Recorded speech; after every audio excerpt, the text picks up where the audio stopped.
Hello? Nasaan ka ba? Dapat nga kayong dalawa ang mag-asawa ang nandito.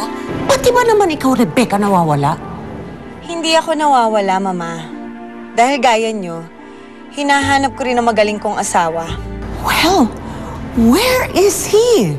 Nakita mo na ba siya? I think I know kung saang palda siya nagsuot.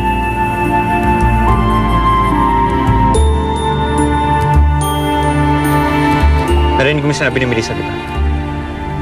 Umalis ka na. Tapusin na natin itong gulon to.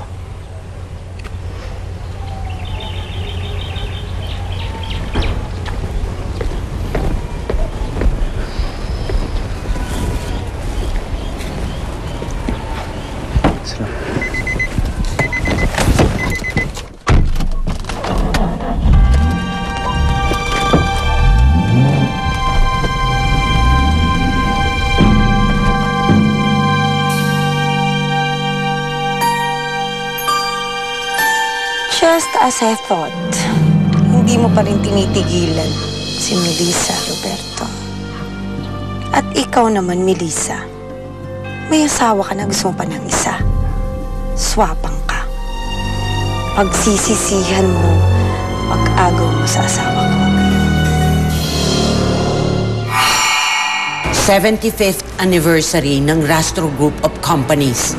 At imbitado tayong lahat. If they're coming, I'm not going. You have to be there. You're going to be the next head of the company. You have to be there, you and your wife. Kailangan natin magpabango sa pamilya nila, lalo na't nalalapit na ang kampanya. Lagot ka sa akin ngayon, Melissa. Hindi nila alam kung anong klaseng babae ka, no? Hindi niyo ba kilala tong babaeng to? Sa lugar namin, kalat na kalat ang kalandian niya. Kaya siya na-rape. At hindi pa siya nakontento. Nagpabuntis pa siya sa rapist niya.